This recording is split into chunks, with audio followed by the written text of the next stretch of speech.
আসসালামু আলাইকুম, কেমন আছেন সবাই? হাজির হয়ে গেলাম নতুন আরেকটা ভিডিও নিয়ে। এই লং ভিডিওটা প্রায় 2 মাস পরে দিচ্ছি। বেশ কিছুদিন ধরে অসুস্থ ছিলাম, তাছাড়া একটু বেড়াতে গিয়েছিলাম। সব কিছু মিলে ব্যস্ততার মধ্যে সময় পার করেছি। সময় সুযোগ সব কিছু মিলে আসলে ভয়েস দেওয়া হচ্ছিল না বিধায় কোনো ভিডিও পোস্ট করতে পারছিলাম না। তাছাড়া মিউজিক দিয়ে কিছু ছোট ছোট রিল শেয়ার করেছি। কিন্তু কোনো রেসিপি শেয়ার করলে বা লং কোনো ভিডিও দিলে এটা ভয়েস দিয়ে না দিলে ভালোও লাগে না, আসলে থিমটা বোঝা যায় না।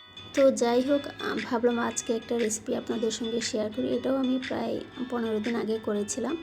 তো আজকে যে রেসিপিটি শেয়ার করছি সেটা হচ্ছে চিকেন ফ্রাইড রাইস। আর এখানে চিকেন ফ্রাইড রাইস করার জন্য আমি নিয়েছি চিকেন আর চিংড়ি মাছ। এটাকে অলরেডি আমি ম্যারিনেট করে রেখে দিয়েছি কর্নফ্লাওয়ার, সয়া সস আর হচ্ছে লবণ দিয়ে, ব্ল্যাক পেপারও দিয়েছি। এটাকে ম্যারিনেট করে আমি 1 ঘন্টার জন্য রেখে দিয়েছিলাম। আর 2টো ডিম নিয়েছি, ডিমটার মধ্যে দিয়েছি ব্ল্যাক পেপার আর হচ্ছে লবণ দিয়ে এটাকে ফেটিয়ে রেখে দিই।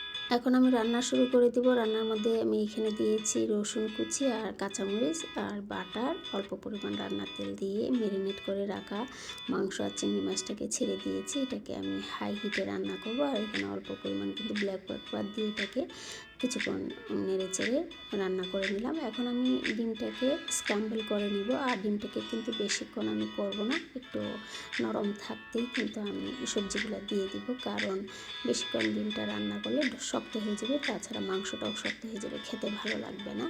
আর এখানে নিয়েছি 3 ধরনের সবজি, পেঁপে, গাজর আর ফুলকপি। আর এগুলা এখন আমি এই যে ছেড়ে দিলাম, দিয়ে ভালোভাবে নেড়ে ছেড়ে এখন দিয়ে দেবো রাইসটা। আর এই রাইসটা কিন্তু আমি 80% রান্না করে ফ্রিজে রেখে দিয়েছিলাম। আর দেখুন কতটা ঝরঝর এবং সুন্দর হয়েছে। এখন আমি এই যে নেড়ে চেড়ে ভালোভাবে মিশিয়ে নেব। মিশিয়ে এই পরিমাণ মতো লবণ দিয়ে দিলাম। আর লবণ দিয়ে তার মধ্যে দিয়ে দেবো 3 ধরনের সস। এখানে আমি ব্যবহার করেছি সয়া সস, চিলি সস আর হচ্ছে টমেটো সস।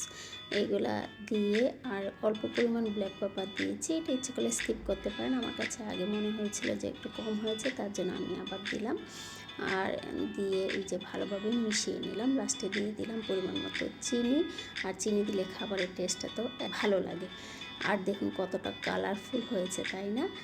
তো এভাবে ভালোভাবে মিশিয়ে আমার ফ্রাইড রাইস রেডি। আর এটা আমি সার্ভ করেছিলাম চিকেন ফ্রাই দিয়ে। তো আমি চিকেন ফ্রাইয়ের রেসিপি কিন্তু আর শেয়ার করছি না, জাস্ট অল্প পরিমাণ দেখিয়ে দিলাম। আর রান্না করেছিলাম হচ্ছে ভেজিটেবল, আর ভেজিটেবলের ছোট্ট একটা রিল শেয়ার করেছি। আর সেই রিলটা দেখে আমার এক ফ্রেন্ড রিকোয়েস্ট করেছে যে ফুল রেসিপি যেন আমি শেয়ার করি। তো ইনশাল্লাহ আপনাদের সঙ্গে আমি সেই রেসিপিটাও শেয়ার করব। তো এই যে দেখতেই পাচ্ছেন, এখন আমি সার্ভ করে নিচ্ছি। তো আজকের ভিডিওটি বা রেসিপিটি আপনাদের কাছে কেমন লেগেছে? যদি ভালো লেগে থাকে লাইক কমেন্ট শেয়ার দিয়ে পাশে থাকবেন। দেখাবো নতুন কোনো ভিডিওতে নতুন কোনো রেসিপি নিয়ে। সে পর্যন্ত সবাই ভালো থাকুন, সুস্থ থাকুন এবং নিরাপদে থাকুন। আল্লাহ হাফেজ।